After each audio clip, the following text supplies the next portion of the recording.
Hi, my name is Jamie Lynch, and you are listening to Eating Habits, my podcast about everything restaurants. I will explore the human element of the hospitality business, and I'll talk to the who's who in restaurants, explore their stories, and hear what's on their minds in the ever-changing landscape of the food and beverage industry. My name is Paul Manley, and you are listening to Eating Habits. Here we go. Paul, I'm Sir. super stoked to have you here. This is going to be a good conversation. We were talking a little bit before we started. You know, I've had a couple chefs on. I've had Helen Schwab on, the food critic. Part of the inspiration for me doing this is to get other people's perspectives, and I want to share that with our listeners. Cool. You, sir, have been in the game for some time. I'm old. Yeah, well, me too. How old are you? I'm 56. Oh, you got me beat. Yeah. Well, I mean, look at us, for God's sake. I better be older than you. Well, I've been working out lately. You're a handsome man. Yeah, thanks, buddy. It's all that I quit drinking. That's what it is. Yeah, It's like, probably yeah, would do me wonders. To think that I could look like you right now if I quit drinking. all you got to do is quit drinking. I wish it was that easy. Oh, thank you. So you've been in the game for a hot minute. Let's talk a little bit about, so for our listeners, you have 3 restaurants currently under your group right now? We have three concepts. Okay. We have 5 restaurants, and we're building a 6th. So, yeah, we have Sea Level NC, which is the official name of that. It's not Sea Level. One, because we don't have the rights to it. But secondly, it's named after the town of Sea Level, North Carolina. Got it. And then we've got the Waterman Fish Bar, which is on South Boulevard with our rooftop bar over there. And then we have our burger joint, which is Ace number 3. And there's 3 of those. It's Belmont Village, Concord Mills, and Myers Park. We're going to talk about burgers a little bit later because that's something that's near and dear to my heart, and everybody who's in my family knows. There's not a culinarian out there that has deep passions about burgers. I've been playing around with burgers, messing with different meat grinds and all that kind of stuff, just to for no reason other than I just want to try to make the best burger I can. Where make. have you ended up? Like, what camp are you in? Because there's several. Yeah. Right? So right now I'm in the smash burger camp. Okay. I do like the smash burger. We in our Church and Union restaurants do like a pub style burger. Mm-hmm. So it's the thicker patty. At La Belle Helene we do a smash burger. Okay. And I prefer that patty. Is it because you have $1 million kitchen? Is that why? No. It's because of the Maillard reaction. Okay. It's because of all that caramelization you get on the smash burger that you don't really get on like a pub style burger. Right. And you think it's the force of that burger, that meat, that protein being pressed into that cooking surface is what does it? Yeah, it's it being pressed onto the surface and not fiddled with for. Don't touch it. Yeah, you just leave it. You smash it and you don't touch it for about a minute and a half, at least 90 seconds, depending on the heat on your flat top, and then it's one turn and you're done. Right. Cheese that thing and you're done. Yeah. Which I love that. Yeah. Now the important thing that I found about that is, then you got to get your blend right, because you're not getting this mid-rare, medium, center. Mm-hmm. You're cooking a lot of the juices out of that thing, so you need to have the right fat content. But do you think the blend? What's more important, the cooking technique and getting that right, or the blend of protein that you're using? Do I have to pick one? Kind of. One has to be more important than the other. I think so. I would say, God, that's tough. Wait, who's doing this? Who's asking the questions here? I would say that for me, it would be the blend. Okay. I think it's the blend. Okay. And the reason I say that is because I've messed with a bunch of different blends. Mm-hmm. The one that I like the most is I like a really lean, either like a round or something like that, or a sirloin at about 25%. Okay. I like a short rib, like a super fatty brisket at about 25%. And then I do like a 50% of like all of our tenderloin scraps. Okay. So like whatever, end cuts from a New York strip, which is also lean. Sure. End cuts from our filet mignons, super lean, but it has a steaky quality to it. Right. And I really like that blend for my burger. So I would go with the blend because I can cook that either way and enjoy it. Yeah. But smashing is where it's at. What about you? What's your preference? So the idea, what do you guys do? So what we do is we have a relationship with Schweid & Son, which is a kind of a custom butcher place. They're out of Brooklyn, and then they opened up a larger facility in Atlanta. Okay. And so we really like that thin patty burger. For this particular brand, it was like it's fast and just having that style of thin patty.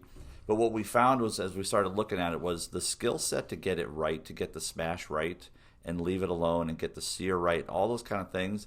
We wanted to do a puck and do that. But then as we started testing and whatnot, if we wanted to serve a consistent burger and just be in that quick serve environment, the talent level and the skill set level had to be super teachable and very, that way. So we went with a super thin patty. It's 3¼ ounce patty. Okay. And it's already thin, and you have a clean griddle. We also kind of went through a lot of different types of surfaces. We found this chrome plated griddle that's way too much money, and but the whole idea is exactly what you said. You leave it alone. You put it down, and you don't touch it. You season one side. You cook it for 90 seconds. You turn it over. You cheese it, and you toast your bread. And we use Golden Grains here locally that cooks our bread for us. So, and we went through a lot of different what kind of bread? So what'd you end up with? I thought we were going to end up with a potato bun. Just you and I actually had this conversation before Ace opened. Yeah. You and I were talking. I think we were having a beer. That's back when I actually drank. Yeah. We met somewhere. We were talking bullshitting, and we were talking about what breads you were trying to land right. on. And I thought we were going to be potato. I thought we were going to end up at potato, but we ended up in brioche, and it's great. It's a solid. You can't go wrong with the brioche roll. And but I think that's where that's the route we ended up. But then when we wanted to be, so an Ace burger is 2 patties, and the reason is because I think that relationship between that.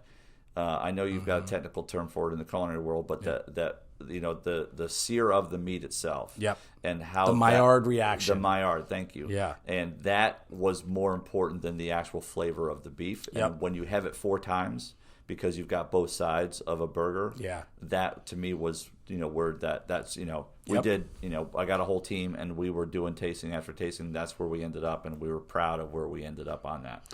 I've had the burger. It's very good. You guys are crushing it. And you've got 3 of them now. So, that was very fast too. That happened, was it 3 years, 1 a year? No. Is it longer than that? We're not super smart. And so we, that's going to be a reoccurring theme. Oh yeah. It's going to this conversation. But we built one and just really on a whim. We got the building. I don't know if you know, Siggy that was over there that had that spot over there, and she over in Belmont.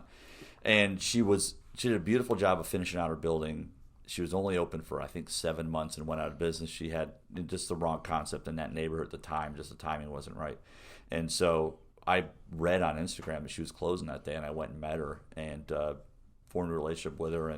And so I was like, I'll buy everything in here and take it. I didn't even know what we were going to do with it. I just liked the neighborhood. It kind of reminded me of 15 years ago in Noda type of thing. Mm-hmm. And we didn't know what we were going to do with it. We literally stood outside the front door one afternoon and said, hey, neighbors walking by, what do you want this place to be? And it was like burgers and pizza. And we were like, well, Benny's, this big slice thing is down the street. We're not going to go compete with that. Yep. And we've always kind of wanted to do a burger place. So that was the extensive research that we did in order to come up with that. I like that a lot. I wonder if that's why I like you. So that speaks to kind of like the kind of guy that you are. Like you are a very like get shit done kind of focused, driven person, right? Mm-hmm. You don't. From what I gather from knowing you is that you don't really let a whole lot of opportunities go without kind of poking at them a little bit and examining them and see if there's something there. Yeah, I think that's fair to say. I mean, I wish there was a little bit more discipline to my thought process sometimes. I think that, I'm learning because the flip side of that is we were like, this thing's killing it. It's cool. It does well. And it's pandemic food. We opened. Yeah. We were open 6 months before the pandemic, and then sales went up because people were ordering to-go food and stuff. And burgers make people feel good. Sure, it's comfort food. It's all those nostalgic pieces of that pizza and wings and burgers were all doing great at that time. Mm-hmm. So, and then we were like, well, let's do another one. And there's unfortunately, there's a lot of closures and things that are happening within the landscape. Let's see if we can get a deal on a piece of real estate and open one. Well, we negotiated 2 because one's always going to fall through, right? Yeah. And they didn't. Well, you usually, right. Except for now. And then we got to the finish line. We were like, damn it. Yeah, we got Now two we of have these two of things. these things. I got to staff them. I got to train them. And that's just that's a big burden on we're a small team. Yeah. We're just a little group. And so that was stressful. And I put our team through too much in that venture to try to launch 2 locations at the same time. Even though you think it's burger place, how hard could it be? It's a small thing. It takes the same amount of work as opening a 200-seat restaurant as it does to open a 20-seat. You still have to go through all the steps in order to get it right. I'm going to write that note down for our team because we're talking about, because we can relate to that. I think I certainly do. We just did the same thing. I mean, we opened 3 restaurants since the pandemic started. Yeah, which is ridiculous. You want to talk about that? Not really. I haven't unpacked it all yet. I'm still going to therapy about it. This is my therapy for it right here. This is what we're doing right now. Please get comfortable. Yeah.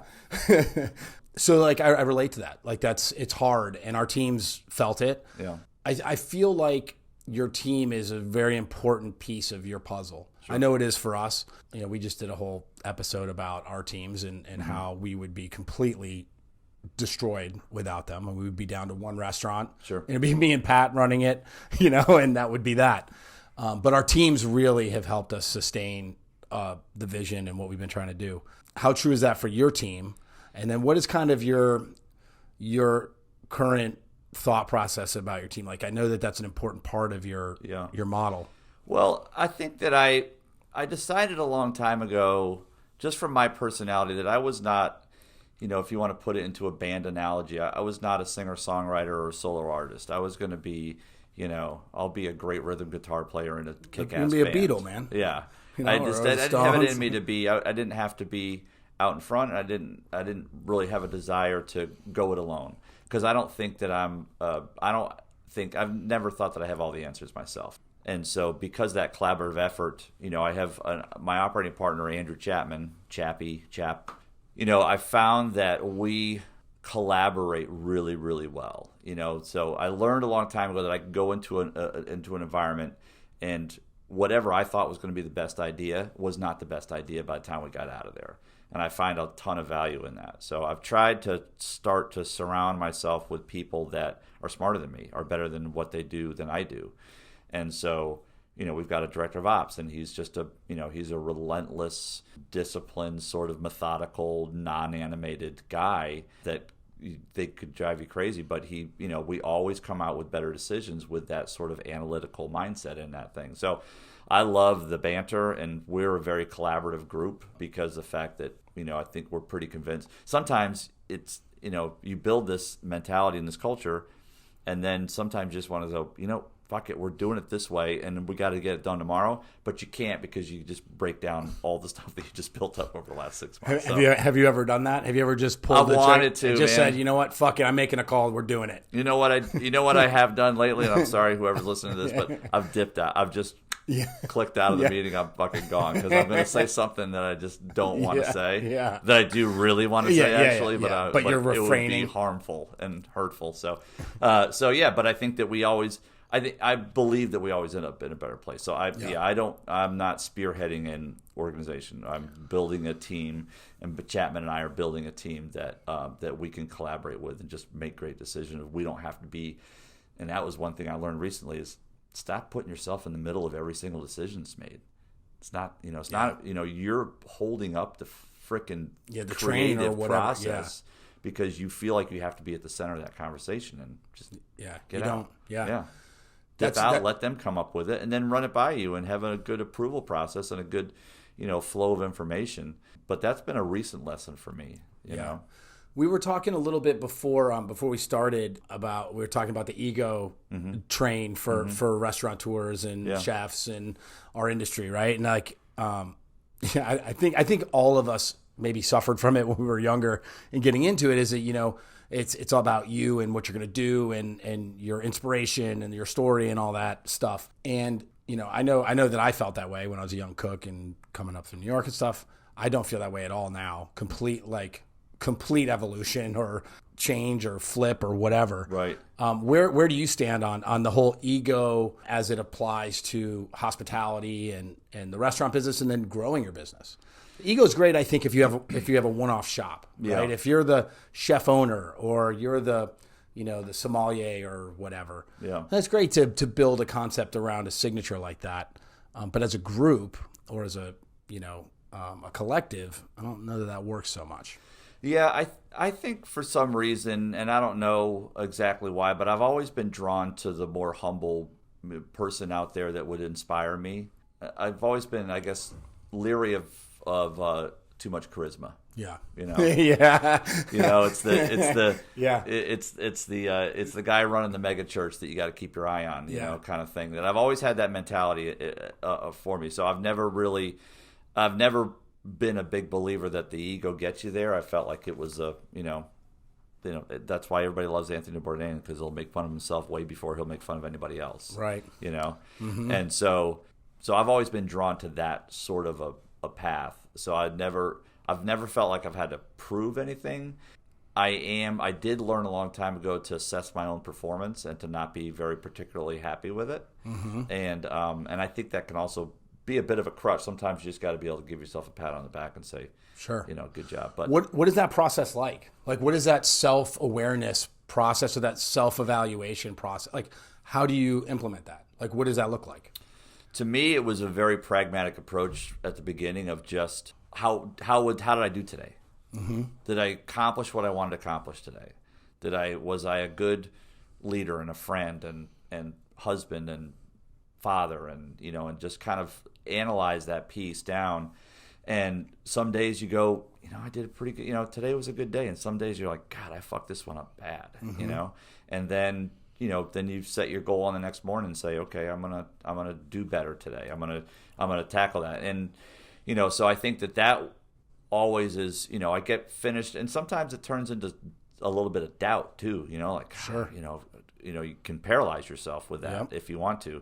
But if you come from the mindset, and I always tell my team this, if you come from the mindset of doing the best you can and you come from a pure space, it doesn't matter what the outcome was. Right. You intended and you tried your best and you intended to do, and you weren't malicious, and you just truly, from a hospitality standpoint, just wanted to make people happy, mm-hmm. and you royally screwed up. That's beautiful. It's okay. Yeah. Those mistakes, they're not as crucial, right, as malicious kind of. They're easy to clean up. Yeah, it's like if you're coming from a pure space, then the mistakes are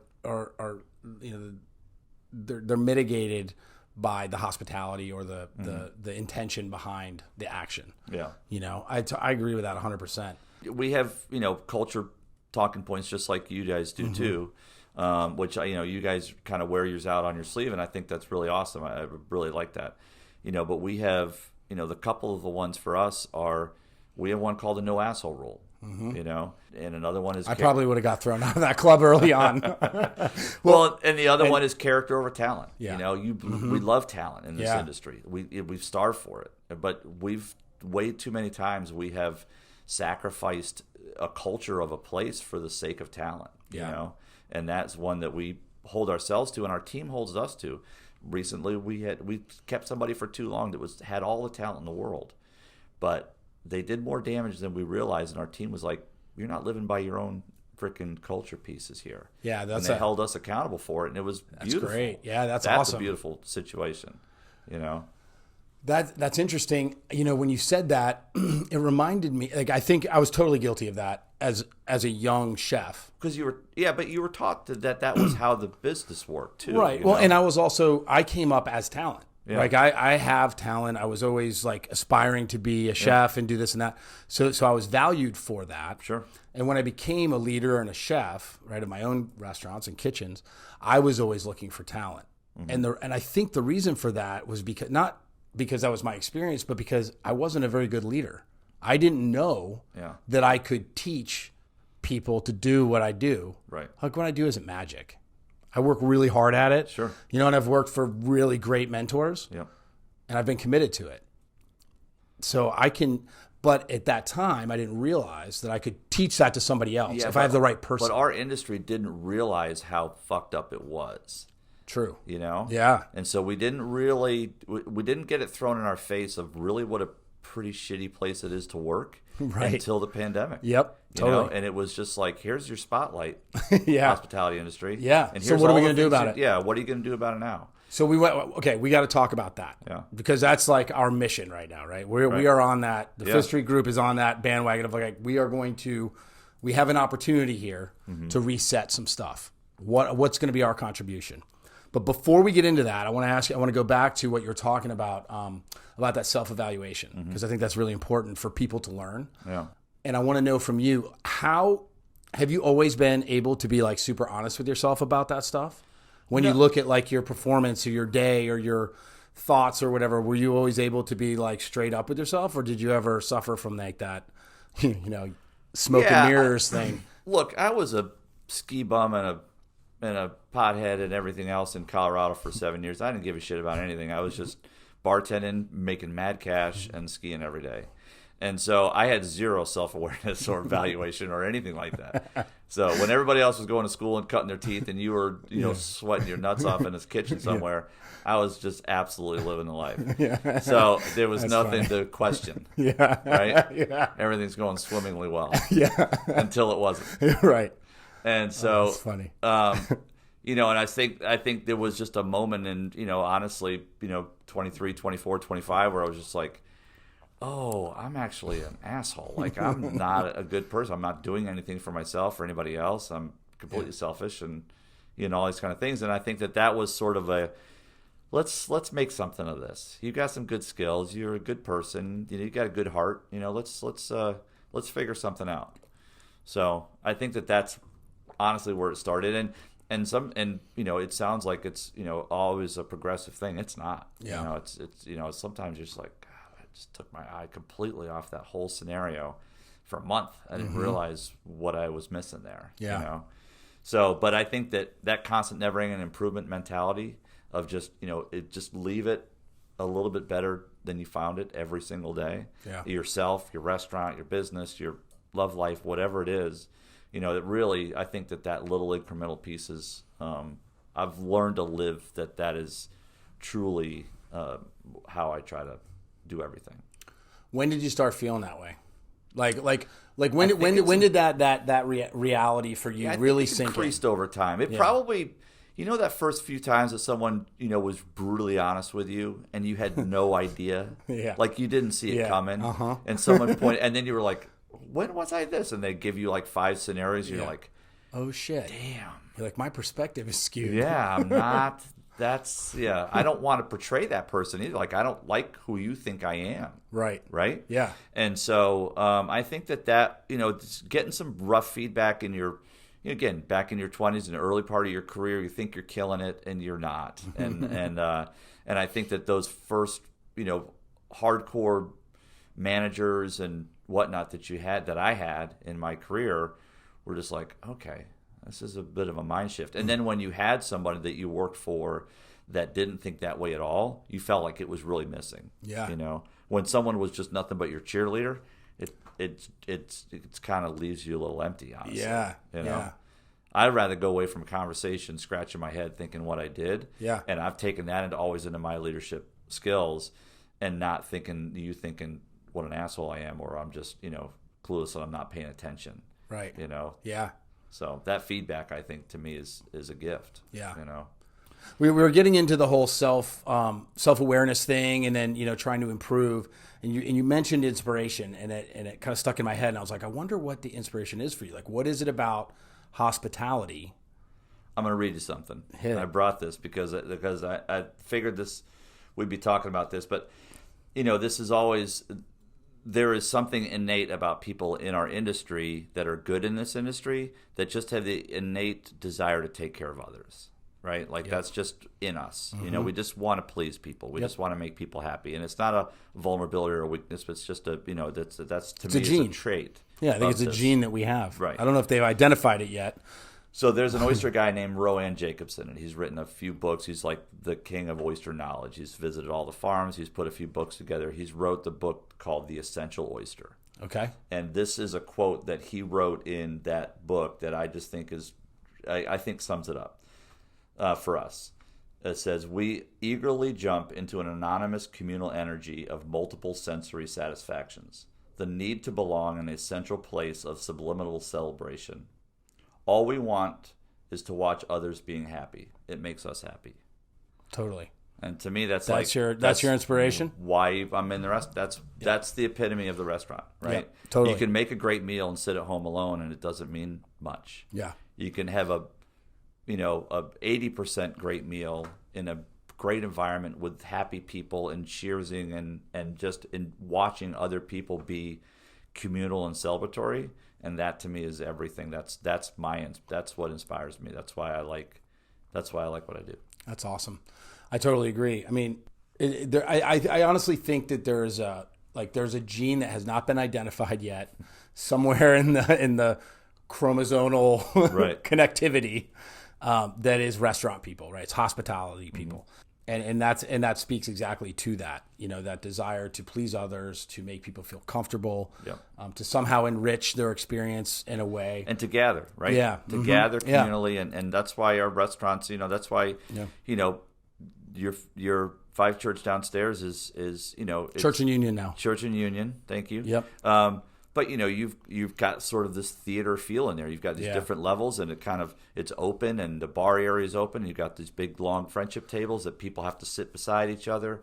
Like all those things all feed into this natural desire to just want to be together. Yeah, 100%. Do you think that the community is suffering for that through this pandemic thing? Sure. I mean, I'm no doctor, as you know, Jamie, but I think we have a massive mental health issue from this whole pandemic and isolating and staying at home and not doing those things. I mean, we're such a needy species for others, right? And so when everybody gets deprived of that, and whether it's forced. It's not like, hey, I'm taking a sabbatical, don't fucking talk to me. Right, I want to sit in the woods because it was my choice. Yeah, I'm going to go connect with nature or whatever. Right. Yeah, I think the forced solitude that everybody kind of suffered from, is going to have some lasting effects. Right. And I think, this is a good segue to talk about how that has affected the hospitality industry, because things have changed. I mean, it's a totally different feel out there in the restaurants, in the dining rooms than it was before, in my opinion. I've talked a little bit about the reviews and people's entitlement and stuff like that. I think there is a bit of that out there. Right. But I don't want to be negative about it. I think, that is a truth of what's happening. There are people that are entitled to leave shitty reviews or take it out on their servers or restaurant owners because, they can't get what they want. Right. But despite the fact that we can't get what they want. Right. But I think I believe it's the status of the general public, because, a lot of things suck that didn't used to suck. Right. Yeah. And so your mood when you walk into a restaurant or a bar or whatever, a grocery store, is different than it used to be because you had to mask up. You had to do this. You had to do that. You couldn't find anything. The prices are higher. You didn't get a raise at work. You've got all these things. They don't have your brand. They don't have... Right. They used to have this, for days, and now we can't find it, So you've got this perpetual, and that sounds petty, but you have this perpetual sort of little tiny pieces that come at you all day long that you used to have to deal with. And so that's the mental health piece, right? Right. And so everybody, all given equal, who that person that walked into your restaurant in 2019, who you knew, that would be a fantastic year, right? Right. The last great year, 2019. We had no idea we should have celebrated. I know, more. Right? But that person that walked in, and that same person that walked in 2021, they got a different weight on their shoulder, right? Mm-hmm, totally. And so my message to the team is always, we got to work that much harder to let them alleviate all the shit that they had to carry for the last 3 days because of all the factors that we've had to learn to live with now, and be able to provide that. However, that being said, we also have a much clearer line of what we're willing to deal with. Okay. I feel like, and it just happened recently, where someone just was, verbally abused in a restaurant. And so what we've worked really hard at is, if someone decides to cross the realm of normal social behavior, we're done here. The transaction is done. We came in to do a business transaction. You came in to eat. I came in to serve you. You decided to shit all over that, and so we're ending this relationship immediately. How do you do that? What's your I mean, obviously, they're it's the manager on duty, right? Yeah, so the manager on duty's got to protect the staff and protect the team, and I'd be able to have awareness on your shift of where your problem areas are, and the person's rude at the host stand is not going to suddenly turn into an angel at the table, right? And being able to monitor that, but they have to know where that line is, and we just use that same verbiage. It's the norms of social behavior. Right. You cross that line. If you acted like this at a bank, you'd have handcuffs on you. Right. So you can't act like that here. So at that stage, will a manager, invite somebody to leave? Do you throw them the fuck out? Yeah. Like sometimes I want to throw people the fuck out. So get out of here. Yeah. But you never do that. You say, hey, you know what? If we can't make you happy or you're not going to enjoy it here, Yeah. And invite you to... Chapman, my business partner, has a great line. He's like, no matter what we've tried, we haven't been able to make you happy, and we're going to stop trying right now. That's a good one. Quote, Chap. Right. Mic drop, Chap. Yeah, but that's, and that basically says it's time for you to go. Yep. We're done here. Yep. And so I feel like that empowers people to be able to focus on the positive and focus on the people that do want to have a great time, that are acting norm and are willing to follow just the basic civility rules of the day, then that's fine. There are a ton of people that are grateful to be out. I mean, we're getting that too. I mean, there's both sides of it, right? Like that kind of annoying person that's unhappy and miserable and taking it out. That is elevated. There's more of that, or at least it seems more pronounced now. But it seems like the other part of the guest base, the people that would normally be grateful and enjoy a nice meal are extra grateful. I mean, they're like, you could tell that you're fulfilling something for them. Yeah, they're like, thank you so much for being open. Yeah. I'll take whatever I can get. Yeah. It's going to be great. And that's the fuel that of why you do it. Has your strategy changed at all on the hospitality side of things? Understanding, like knowing that people have gone through some shit, right? And there's going to be a little different playing field out there. Have you guys implemented any sort of strategy in hospitality to deal with that, or are you just doing the best you can kind of thing? Yeah, I think that I don't know if we've really changed strategies as much as we have. We've learned on having a little bit more discipline in our game, I think. Better training, better mentorship, some leadership skills, teaching those kind of things. So, I think that as we grow and Chappie and I don't have the same, side-by-side time with people that we used to have because there was, one or two restaurants. And so we were able to really kind of, just meander through getting someone aligned to kind of how we think about the industry and the business. And so we don't have that ability anymore. And so we've had to introduce type of tools to be able to, and training tools and, just try to get some more discipline in that piece so that we're all kind of talking the same language. And the bigger we get, the more units we have, the harder that is. Right. 100%. Yeah. I'm seeing some of that in our own model now. Like I'm starting to I think I had the same approach similar to what you just described, where I just kind of would, after we have the two restaurants, I'd flow in and out. Yeah, enough side-by-side time, you guys are going to get it, right? Yeah, a few hours a day with these guys. I'm going to go over here, work with this guy a bit. It's great. Yeah. Now it's like I don't know where I'm supposed to be tomorrow or later today. I got no idea. It's tough. Do you have tools that you use to help with that organization or the training? Like what are some of these tools that you have? Yeah, so what we did was, I think, and I heard you talk about, you were reassessing everything once the pandemic, once we all had to close everything we had, and assessing. And so we just methodically went through every process that we do, and who we do business with was another big one. We were doing business with a few people that we didn't really want to do business with, but we felt like we had to. That ended at the pandemic. We were done. And so we'll figure out another way, but we're only going to do business with people that we want to do business with. I'm only going to take money out of my business checking account and send it over to your business checking account if I'm excited about that relationship. Yeah. So we've tried to kind of take that approach. And then the other things we did was we went to instead of texting and email, we went to Slack, and it's awesome. It's a great tool. I don't even know what that is. It's basically a texting platform type thing. Like a WhatsApp type thing. Yeah, but it has channels and stuff, and people can schedules and things, and you can see everything or nothing. It's just a great, and it's all done from the phone. Okay. So, and that really helped our communication level as a team, and the chefs can talk to each other, and the ace managers could talk to each other and this and that and the other thing.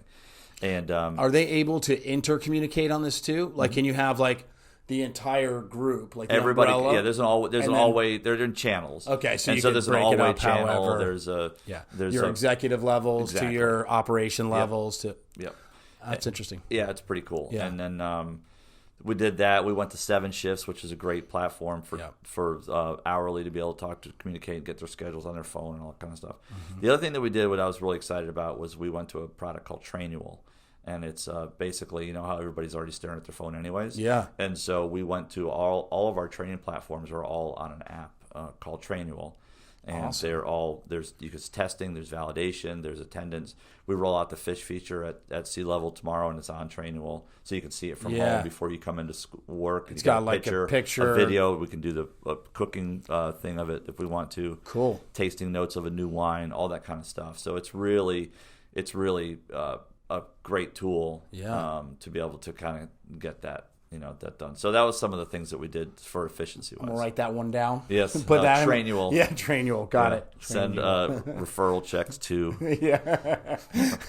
Paul at Awesome. That's cool. I've been thinking about, because that's one of the things I was thinking about as we were moving into reopening, and then opening the restaurants we did during the pandemic. It's a lot. We already covered that. Like it's an immense amount of energy, like mental capacity, like that I don't have a ton of anyways. Like it's really draining. And I was thinking about doing we talked about like the sailing channels, like watching the sailing YouTube channels. And that's kind of what sparked, like, maybe I should do some sort of like video training thing, series where we're covering techniques. This is how we do, we clean oysters and shuck oysters. This is the oyster video. This is our meat cooking video. And these are the 3 different techniques that we use for doing that. And this is how you do it, and doing something like that. So that might be a good kind of way. It is what and so particularly at ACE, we found that the video teaching technique and we've kind of even gotten more into that recently, is a great way to be like, this is exactly how you cook the burger. Yeah. This is exactly how you put the pickles on it. And if you ever forget, it's right there. You just boop. Yeah, you just hit it again. There's 3 pickles. Right. Oh, there's 3 every time. 5. Oh, 5. Yeah. Oh, sorry. That's why your burgers are so good. It's the 5 pickles instead of the 3. Write that down. Write that down too. Yeah. And the last thing you need is cooking tips from Paul Manley. But, learning how different people learn has been pretty key. And just, I was over fighting the phone. Just instead of fighting the phone, I could just use it for. And I told my kids this 1,000 times; they would hate when they hear it, but use it for good instead of evil. Yeah, I love it. I'm going to bring that up to Patrick and see if we can ever just let the phone go. I don't know that we can. It's still like I walk into the. It happened to me just the other day. I came in from Charlotte and came into Church and Union, and I walk in with my fiance. Unannounced, right? Because I love just to like pop in and be like, hey, surprise, we're sitting down at a table, dressed for dinner. And, the manager is nowhere to be found. The hostess is not at the stand. Oh. So I walk in and I, stand there looking around. It's going, it's descending. It's just going. Yeah, it's just going. And, it's a tailspin at this point. Yeah, totally at that point. And then 10 seconds in and they're doomed. And, we have that, 50-foot long giant bar, right, with like 4 bartenders back there, all glued to their phone, like just like smashing their phones, right, like just updating every app. And I just like I fucking lost it. I was like, I grabbed my girl. I was like, we're out of here. I was like, we're leaving right now. I was like, if I stay in here, I'm going to lose it. Like, and that well, and again, we still have to manage that. But we're like at lineup, let's just put everybody's phone. They're already staring at their phones. But you can't really check Instagram. And do Trainual at the same time. So please be staring at your training app and not your Facebook. Right. But that's but the flip side of that is everybody was going to these, and it makes sense to take orders at the table with a pad. But I just hate that experience. Yeah. You're not doing that, are you? We're not. Okay. Yeah, we don't digitally do that because I can't come to terms. With that experience, I don't feel like it's it becomes especially robotic. The ones that are on their phone. Yeah, like you could do toast on your phone. You can have the person. I'm like, I can't do it. Just send R2D2 over there. Like if you're gonna get to that, like then we don't need servers. Like we don't need servers if we're doing that anymore. I'm with you on that. We talked about it. Our restaurants are big. Our restaurants are big. They're not efficient models, like it takes a lot of effort to run them. And we were like, oh, if we do these pads and stuff, and I think we're with you on that. Yeah. It takes some of the romantic part of hospitality out of it. Well, I don't have a conventional host stand in the restaurants. We don't design them that way. And it's a piece of furniture on the side. And the whole idea of it is for there not to be a barrier between the greeter and the guest that walks in. And so when you walk in, you're walking into my home. There's no barrier, and you know how you can take an 18-inch host stand and fit 5 hosts behind it, which drives me insane when I see that. So it's just like, put it as a piece of furniture. You physically can't get behind this thing. Yeah. And then you have to be vulnerable. You have to be out front of people, and then that's more welcoming. I like that. Yeah. Yeah, that you start the experience off with hospitality, right? They walk into this like welcoming, warm, vulnerable space. That's awesome. Yeah. I like that. I wanted to ask you something because I think we have similar backgrounds. Okay. We both grew up in New England. You're in Massachusetts. I'm in Connecticut. Yep. We both could lament probably pretty solidly about our upbringings and kind of the running from instead of to, right? Which is what I did 2 weeks after I graduated high school. Oh, yeah. All I wanted was to ski and get the fuck out of Connecticut were the two things, my only things I had in my head.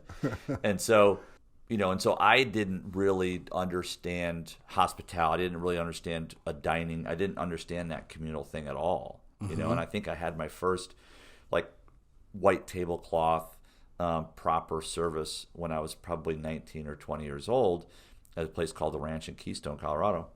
And that was the first time I was like, oh, this is really a thing. Like there's something to this. Yeah, there's something to that. What's your moment of when you realize like this is actually an experience, like not even that you want to be part of it, but this like understanding that part. Mine came super late. So my connection with hospitality and the food scene was that I realized at a fairly early age, like as a teen, I started in restaurants and doing dishes and all that kind of shit, and prep cooking. A chef that I had recognized that I had some natural talent for cooking. Like I had the constitution to be able to be a good cook, like to deal with the shit in a restaurant and kind of embrace it. Hard work. Just like put my head down and like a challenge kind of thing. So that's what kind of got me into cooking. It was something I was kind of good at. I was learning it. I was getting good at it. But that connection came. I was already in culinary school. I was doing my internship in San Francisco with Michael Mina at Aqua, and I was grinding out in his kitchen. I was in the garde manger, like in the pantry, cold side, just getting my ass kicked every day. I mean, that place was brutal. Like 450, 500 covers a day for dinner service, 4 stars. Like I just couldn't even believe that we were able to execute at that level. I was just like, it was also like a huge brigade of people. I mean, tons of cooks in there. But part of my internship with him was that I had to do a tasting menu for him. Right. Like a little 5-course, like not a huge thing, but 5 courses, all your own shit. You do it all yourself. Yeah, cool. And you present it to him and he was going to critique it. And anybody who knows Michael Mina, like he's no fucking joke. Like he's straight up like, he'll rip the soul right out of you, like shit on it and then put it back in. Right. And you'll be better for it. Yeah. Right. He's very real with people. And so that was part of it. And the other part of it was that we had to come in and dine as a guest. Right. And so I did that towards the end of my internship with him or externship. And I was completely blown away. Like I knew what we were doing was like top notch. Like we're the fucking baddest crew in San Francisco. Like look at us go. We cook more foie gras than any restaurant in the country. Whatever the hell we were, cheersing about. But when I sat down in the dining room, it was treated like legit like a guest. Like not like, hey, you're the guy that works, whatever. Right. The level of attention and care. Right. Like I was just like, holy shit. Yeah. They introduced you to the emotional aspect of it. And it like reached out and slapped me with it. And I was like, wow, this is a big, because I had never had an experience in a restaurant where I was like touched that way. Sure. It was more like for me as a cook, it was like fuel. I need food to cook harder, go faster, and that was the first time that I was really touched by an experience. I was like, okay. And it opened my eyes. Yeah. For real. And that's what we're after, right? I mean, that's why I love that story, because that's ultimately you get that first time and that's the drug. Like that's this is what this is about. And you're searching for that all the time. Totally. And so, and those handful of experiences that you've had where you wake up the next morning and go, God. Yeah, that was good. Yeah. That was a great meal. That server was just, the whole experience was just, know. And it's funny. I can sense it when it starts to happen. Right, I'll go into a place and now I just what does expectation play in that though? Right. So I try not to have too much expectation. Right. Being in the business and a chef too, I try not to build an experience before I get there. I try to go in as open minded as I can, and it's hard because we critique everything. But I think I'm pretty fair. But I can tell when it's going to be one of those really excellent. I'll sit down and things feel right. You know what I mean? The room feels right, the lighting's right. Mm-hmm. My girl's looking the way she and the server just hits it just from the intro, and you're like, oh, this is going to be one of those. I hope the food doesn't fuck it up, right? You're like, this is going to be one of those nights, and I love that. Yeah, I think it's anticipation and not expectation. Oh, that's a good way to put it. Yeah. It's I'm looking forward to it, right? But trying not to get too many expectations for it. What was yours? Well, so you said it was that was the first time that I had realized that was a thing, and then I think and I was bartending nightclubs and stuff, in Breckenridge, mm-hmm. and so you're just you're slinging drinks and you're 5 deep and you're just Hey, just yelling at people and and you don't really the experience thing was not part of the equation. Mm-mm. You didn't really care because the doors were full and it's how many cocktails can I make in a minute? Right. I need to make as many as I can in a minute. Right. Yeah, and how wasted can I get by the time that I have to count the till at the end of the night? So, but I think so I was, clouded by whatever, just being a youth, bum. Being young. Yeah, just being young. But I think the whole thing kind of started coming together. And one of the great experiences that I've had was I worked for a guy in Charleston. And I had my career had come up really through the corporate world. Once I decided to get serious about the business, I worked, one of my biggest employers was Brinker International. And at the time they owned Chili's and On the Border and Macaroni Grill and, all that kind of stuff. And this is in the 90s when chains were king. And so I learned a lot in that whole time, and I learned the systematic approach to just this is how you do it every single day and everything. There's no gray area. Right. It's just you set the lights to here, you boil the water to here, and this is how you run the restaurant. And then I ended up I was the director of ops for a company out of Charleston, and he was a very creative owner, and he was just creating concepts and doing different stuff. And he really taught me the 5 seconds, the hand on the door. What are you grabbing? Are you grabbing just some run-of-the-mill bullshit door handle, or are you grabbing something was somebody intentional with everything? Yeah, the way that the light hit that thing, the way that the music is not just loud or soft, but how it feels and where that's coming from, and what are you smelling? What are you hearing? What are you feeling? What's the temperature? What's all those kind of things, and so all the touches and things, and that lesson to me was it just opened up a whole world for me. Yeah. It was him, and I also worked for Al Copeland down in New Orleans. Yeah. Who was a crazy man, but he was very theatrical. Yeah. Like his, when he was building something of substance, he was building this, stage thing, and so, and that was just, it was cool to just understand, there's a whole nother element to this thing besides just a systematic approach to it, Totally. And that opened a door for me. You can go down that rabbit hole and it was great. You could spend days and months just thinking about the details of an experience. Yeah. And my first project in that of really taking that lead was Pearl's Oyster Bar on East Bay in Charleston. And that was hey, this is what I want. I want this was, 15, 16 years ago, maybe longer. And it was, hey, I want a Southeast Oyster Bar. And at the time, there really wasn't a defined Charleston Oyster Bar. Mm-hmm. I mean, it was you had the really high end stuff like Hank's and whatnot down there, but there wasn't really this defined thing. So we went to New York, we went to Boston and Maine and Seattle and New Orleans, and we just let's gather all these things of what people do and then try to do that something. What is a Charleston Oyster Bar really? Mm-hmm. And that's where the idea came from. We'll put the oyster bar at the front. When you walk in, the first thing you see is the shucker that's there and the small bar and the tiny place and the intimate setting and all that kind of stuff. Yeah. And it was just a fun project, and that was when I kind of fell in love with the process of creating was that project. So why seafood? Like that seems to be something that you're super into. I mean, we got to talk about Sea Level, the oyster farm. So I think that it was creating pearls. Yeah, I didn't know. Pearls I knew nothing about oysters. I knew I liked them, but I didn't know anything about how they're grown or farmed or anything or raw bars or all that stuff. And so I learned all that in order to do that restaurant, and I did it with Chef Michael Carr-Turnbow out of Denver, and he was the culinary side of that whole piece, but we kind of collaboratively put that place together. And what I found in researching oysters and kind of getting to know that world is I loved oyster people. Mm-hmm. Like there's just something about oyster people, and they're like farmers. They're like, farmers. Yeah. And I grew up on a farm, and so I had an instant connectivity there.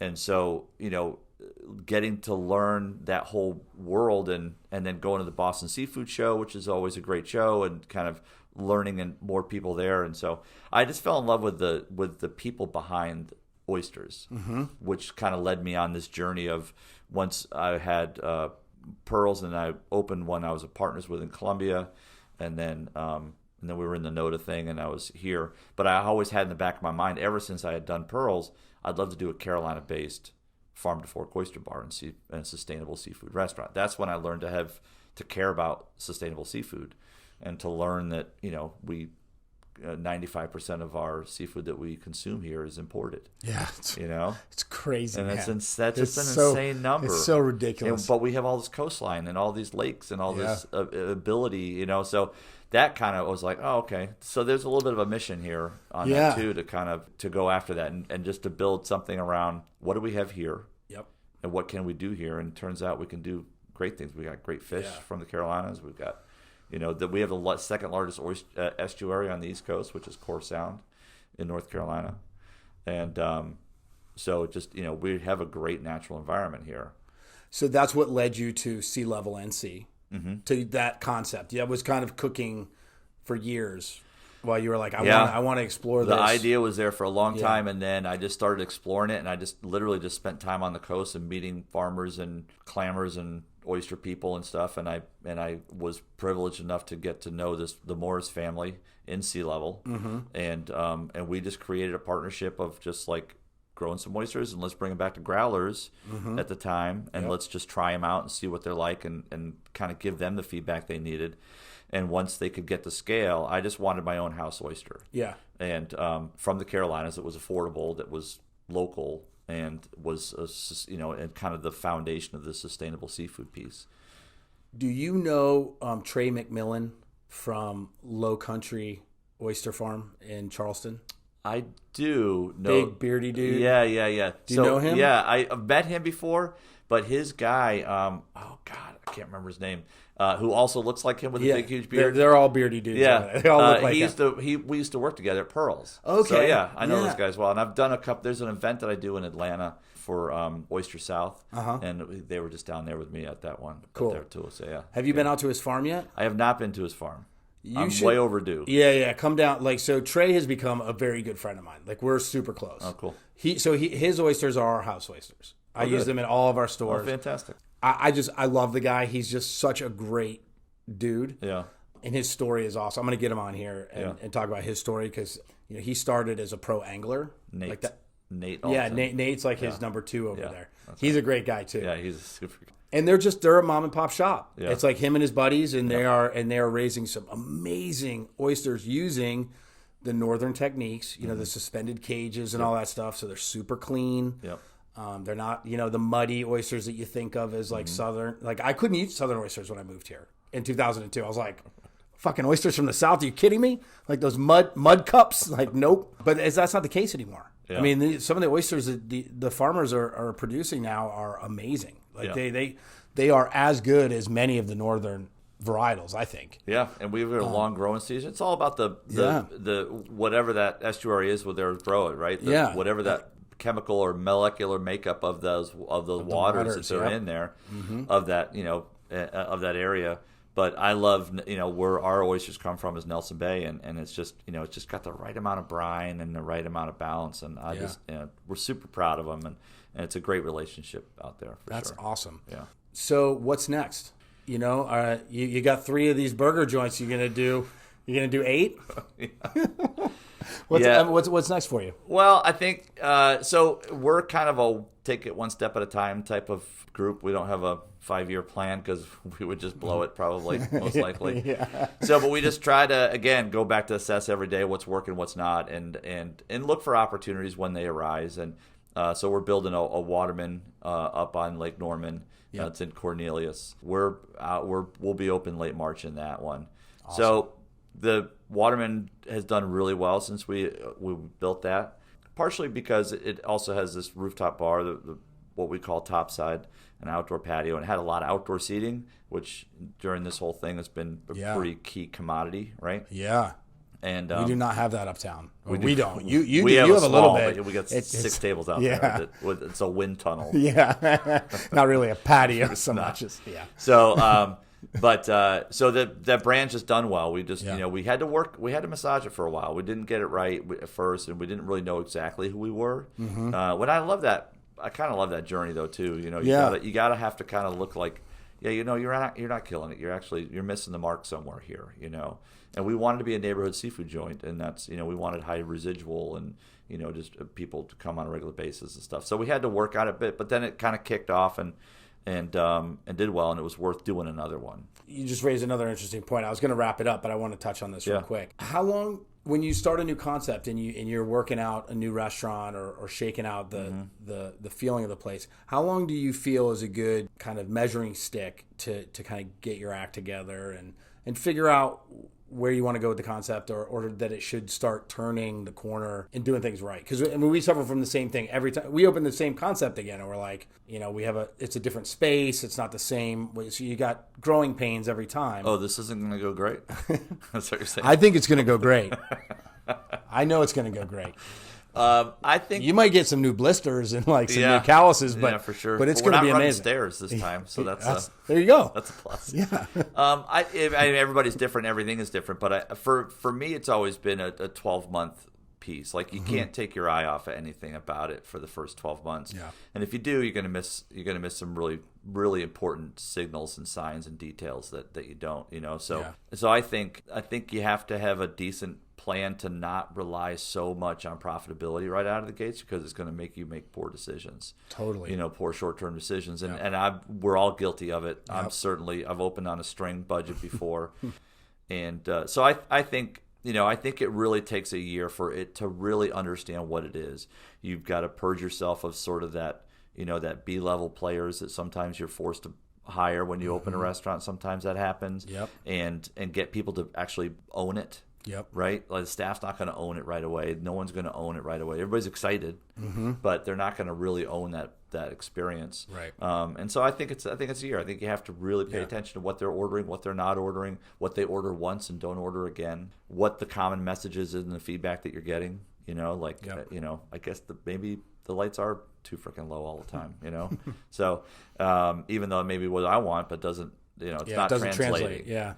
Yep. So I think that whole process of really being hyper focused for the first year, and it gets harder as you get bigger. It gets harder to give it that attention. So it's just a matter of hopefully we can teach our team to do that and be really vigilant and about their property of what they're running. Do you have team in place for the new Waterman that's going? You do, and are they currently training with you at the? Yeah, we've got them kind of scattered a little bit, helping here and there, but we have our full team in place. We're always hiring sous chefs, by the way. Yeah. If anybody out there, contact Jamie. Yeah, submit your resumes to Jamie at fivechurch.com. Yeah, we're always hiring sous chefs. I wanted to get shirts made up that just say "Now hiring sous chefs." Yeah, I know, we are too. Yeah, we are too. Always. But I'm excited about the team that we put together up there. Yep. It's always that bring from the outside and bring from within. People that within get the culture. Sometimes you got to bring in outside talent to make your team better. Yep. And I feel like we're going into this with a decent blend of those two things. Let's talk about the sous chef game a little bit. Yeah. So you and I were chatting before we started. This is another conversation we touched on. We were talking about the restaurant business is hard. And the pandemic proved that. The thing that struck me about all this is when we really started looking at it when we were going to reopen is that the livable wage thing. You know, there was a lot of talk about livable wage and because everybody had been on unemployment for so long, and I didn't even realize, I never gave it a thought as to what a livable wage was. Sure. Yeah, I never made one.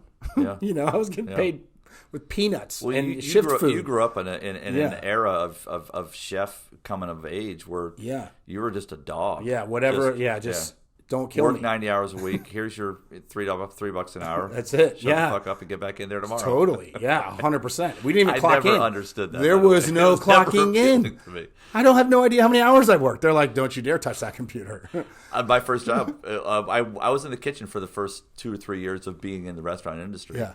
And then I was like, fuck this. I just saw how much that guy banked. Yeah. And I'm back here washing dishes. I'm like, I'm out of here. I'm out, man. Sorry, guys. I can smile. The dark side. I'm good.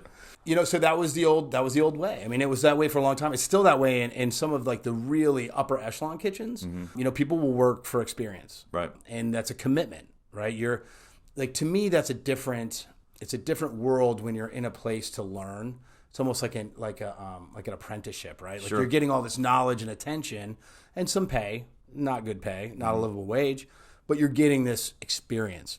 And then there's, you know, what I would consider what we do, it's a career. I mean, the people that work for me and for you, I mean, they have families and they're living life. When I realized that we were paying, you know, starting people at $12 an hour or like $10.50 an hour for a dishwasher, like that math doesn't add up when you're working people 40 hours a week. Yeah. So that realization that like we were like actively participating in this disparity was a game changer for us. And that's what spurred the whole tip the kitchen thing. And us like thinking about how broken the restaurant model is. I think it is. And I think it needs to be fixed. I think it can be fixed. Tip the kitchen is one way that we're doing it. How do you handle that in your businesses? How do you pay a competitive wage? What's your strategy for that? If you're willing to share it. Yeah. And then also, like, what are your ideas about some of the broken parts of where we're at and how we're going to get better? Yeah, so I have a few thoughts. One of them is that, you know, the pandemic shined a massive light on how shitty the hospitality is as an employer in general, right? And, you know, just be here 10 years ago and you know the horror stories that people would tell you when they came to work for you, you know? You'd just be like, oh my God, they did what? They told you what? They, you know, people, you know, it's just, it's an industry, particularly in the smaller tertiary towns like Charlotte, where, you know, the staff was just getting shit on. And I remember opening up Crepe Cellar with Jeff and Jamie, and just hearing like what people are coming from. It was like, you know, no, we're not going to beat you. Actually, we're going to, you know, pay you. You know, it's like you might get a shift meal. People like they act like they were coming from abusive relationships. You know, a lot of times, and it was just like it was kind of eye opening. And I think that to a degree was what that just made it national news, because, you know, so many of our employees, like, I know how heart-wrenching it was for you guys to lay people off and to close restaurant and to go to that meeting and not lose your shit and cry because you're looking at your team in your face and going, I can't keep you on. And we know that heartbreak. Yeah. But that is the worst. That is the worst. It's the worst day. Was whatever that March freaking 18th day, Monday. That's right. At 11:30. Never forget it. That scar's deep. Yeah. And so because of that, you know, that part of it's magnified. But then so many of our competitors, so many people in our industry didn't do that. They were like, all right, fuck it, we're closed. You guys are out. We're taking this PPP. We're going to go buy a boat. And we're going to do this and that and the other thing. And so, and hopefully all that stuff's kind of coming back around to be able to hold some people accountable for that. But you know, if you think about that, you were a cook and you were doing okay, or you're a sous chef or a chef or something like that, and you're making your money, you're going to work every day, you trust the industry to provide for you, and the very next day it's like, fuck you, you're out of here and I can't help you. Right? And that's a massive mark on our industry. You know? And people are like, well, I'll just, you know, I know what I'm going to make at Amazon. I'll just go there and make, you know, I can drive a van. I'll do my thing there, and I know I'm going to get paid because these guys were pretty sketchy. I'm paying me sometimes anyways, and all this kind of stuff. So, you know, we genuinely, and we lost it. We didn't. Nobody did this to us but us. Yep. But we lost millions of people in our workforce because we were just not a great employer. Yeah. And we have to be able to face that fact. Yep. So how do you fix that? And how does that come about from that? And so in our little world, we can't go charging $30 for a burger. It's just not going to happen. I mean, you could, but then your business would diminish. I mean, Right. you'd be out of business in 6 months. People would come and they'd pay it and they'd be like, okay, I'm done with that. I'm never going back. Yeah. Our businesses, I think, are built on return. It's not about the one time, the one couple that comes in once and never comes back. At least mine businesses are built on people that return time and time again. And that repeat business is where it's at. People aren't going to do that if you have to gouge them. So I I that's think not a model that we our want. approach is a little bit is how can we be a better employer and how can we be an employer of choice in a flawed industry, right? And how can we help move that along? And so what we stopped doing immediately was whatever someone said that they were worth, they're either worth it or they're not, right? You're a fantastic $70,000 manager or you're not worth 50. So who am I to argue what you think that you're worth or not? You're either going to be worth it or you're not, right? So pay what you think you deserve. It's going to show up pretty quickly whether that was a good decision or a bad decision. And we also did benefits. We went into the health benefits game, and we didn't technically have to because we're different LLCs for things, and we didn't fit the guidelines. But we're like, people that work for you full time, they need health benefits. And I've been blown away by, and a little miscalculation too, of how many people participated in our health benefits program. Okay. A ton. Yeah. And it's great. It feels really good that we have 100 people on health benefits Yeah, right now. that's awesome. That's a great. I feel good about that. You should. And it's costly, and it didn't come from. We kind of that there's only 100 pieces to that pie, and it's got to get caught up in certain ways. But do you guys share that expense with your employees? It like a we do, but we do a 75. We cover 75, and they then cover they 25. So you can work for us, and for $23 a week, you can have health insurance. Yeah, that's great. And so, and which means anybody can, if they really want it, they're going to get it because you're not going to get any better than that. No, no. And in the outside world, Yeah. And then we did that. We've also really, the work hard thing. We just kind of had to drop the badge of honor by working a ton of hours thing. Yeah. Just like no, if anyone works for us that works more than 50 hours a week as a salary person or leader or whatnot, we're always having conversations like, what can I do to alleviate the workload that clearly I or my company has put on your shoulders to make you feel that way, that you have to be in here on your day off. I have something to say about that. It's interesting because it's a flaw that I had, right? I always worked. I worked all the time. That's the way that I came up. I still do. Yeah, I still do too. I'm always working. I'm not working the way that I was, but like I'm on okay the line. Putting that burden on me. I'm not comfortable with putting it that on burden somebody on else. Somebody else. So a lot of my chefs now that work for me, I preach that like quality of life thing. Right. Because it changed my life. Yeah, like, what does it mean? How do you deliver that? So and the thing, the trick. I'm trying to teach them to become better managers because I'm a terrible manager. Right. Like I think that I'm a very good leader, and I'm an awful manager. Like I'm a time management, no good. Like money, nope. Focus. No, got it. Yeah, don't have it. That's why I work 7 days a week because I'm a fucking train wreck. I have to get everything done. So what I'm trying to teach my team is like, you don't have to do it this way. Right. There's a smarter way to do it where you can do as good a work or better in less time than it takes me to do it. I'm just like, I'm an old dog. I can't get organized that way. I hear you. I want 45 great hours from you. Yeah. That's what I want. I want 9 hours, 5 days a week. And I want those days to be mine, that time to be mine. Yep. 100% focused. I'm all in. I don't have to go to the doctor's appointment. I don't have to step out for whatever. I don't have to do any of that stuff. But if you can give me that, you'll more than succeed in what your parameters of your responsibilities are. And then go get tree charged. Yeah. Don't, and chefs are usually the worst ones. They're in there on their day off taking orders and writing the schedules and stuff. I'm like, you got to realize this is not the expectation. Yeah. This is a weakness that you have that I'm willing to help you fix. Yep. But you can't be in here 7 days a week and still perform at the level nobody can. Yeah. You So can't. You're tired. You're fried. You're pissed. Yep. You're not as sharp with your team. Yep. You're not putting your best effort on the plate. 100%. And so, we have a lot of dialogue with that. And, my administrative team, they're burdened right now. Growth is hard. Yeah, it is. Yeah. And so, It's hard not to work that extra day because you're like, I just can't. I can't fit it in if I don't. I'm getting emails from Alex at 11 o'clock at night. She's my brand and community manager. She shouldn't be working at 11 o'clock at night. The restaurants are closed. What are you doing? Yeah, my director of ops is sending me shit at 2 a.m. Yeah, we are so guilty of all that. Stuff and it's too. just and there's guilt that is associated with that. Yeah. Like I feel like the system is making you do this, and how can we help? So at least we're having those conversations and being mindful of the fact that you can't just drive people hard and expect great results and expect them to stick around, because that's a massive piece of our industry historically that you and I have grown up with that has to change. Yep. You got to be able to clock out and go home, man. Yeah. And like being healthy, like having that time off of work, we're healthy, because that's one thing for me.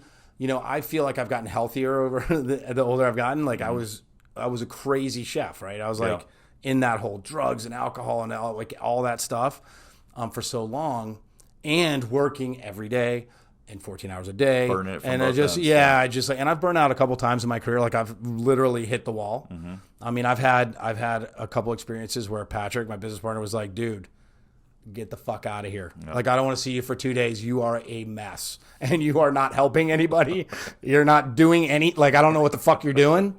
Just get out of here. Go. That's a good partner. Yeah. He's like, go recharge, man. Yeah. We'll get it figured out. Yeah. I'm surprised that I've become successful the way that I have doing it that way. Right. Because I'm super clean now. I'm totally sober. I take care of myself. I try to eat well, Yeah. My sleep patterns are great. Now, when I sleep, I'm actually sleeping. I'm not hopped up on I'm not resting my body for a minute before I get back into it. And you're able to function better, right? So your work, I don't have to work 14 hours now. I mean, I'm halfway through my day by 8:30. Right. 8:30 in the morning, I'm like, holy shit, I've accomplished more than I did 10 years ago in a whole day. Yeah. And it's only been 3 hours, And I think that that's something that we need to somehow infuse into our business models as we grow, pushing that I think the health benefits is a great way to do that, but pushing that idea of healthy living. Yeah, there's a wellness thing that's next I think for us. We have to kind of tap into that. Mm-hmm. I'm overall pretty healthy. I think I'm healthier than I was 20 years ago. I cycle a lot and stuff, and so I think that overall wellness has got to be better preached, and it's got to come from us. We have to kind of live and do that. I tell you, the example. You got to show the way. Yeah. I don't know how much you know about Eric Repair and his what he talks about, but he's got this circle of and his time is this is how much goes to work, this is how much goes to family, this is how much goes to me and myself and alone, and pursuing my thoughts and inspirations and whatnot. And he's religious about it. He sticks with it. This is how much time goes to my faith, and I strive to get even close to something like that. But that's the beacon for me is if I could learn that, and then I could also teach my team that, then that in turn makes us a better industry to work at, because it's kind of it's a healthy place to be. And historically, we have not been a healthy place to work, and come up. Totally. Oh, man, that's good. I like that. I knew that Eric Repair is a very thoughtful, he's Buddhist. He's got he's a smart dude, but that takes an immense amount of commitment to be that way. That's a little intimidating. Yeah. I mean, I love Eric Repair. Yeah. He was on, Jeffrey Sakarian has that podcast that he has, and Eric was on there, and that's kind of where I learned about that piece from there. It was really enlightening. I'm not promoting somebody else's podcast. That's fine. I'm going to listen to it. I'm going to learn something. So that's fine. Thank you for that. Cool, man. So the lake is next, and then are you looking to the future after that, or is it just let's get the Waterman 12 months in? Let's see if we struck gold or not, right? Yeah. You do well with a location of a brand that you think that you've figured out, and then you try it again, and maybe you did, maybe you didn't. Right. And so I think that I'm optimistic about that brand. I like it a lot. I think it is a scalable idea, but it has to work every time. Yeah. Right. No dogs allowed.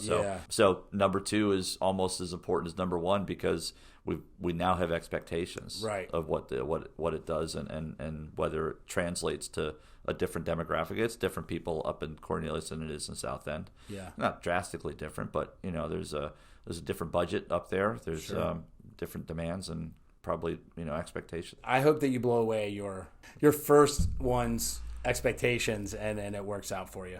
I appreciate that. Yeah, man. So let's wrap it up there. Yeah. Thanks a lot for your time and being open about what's going on with you guys.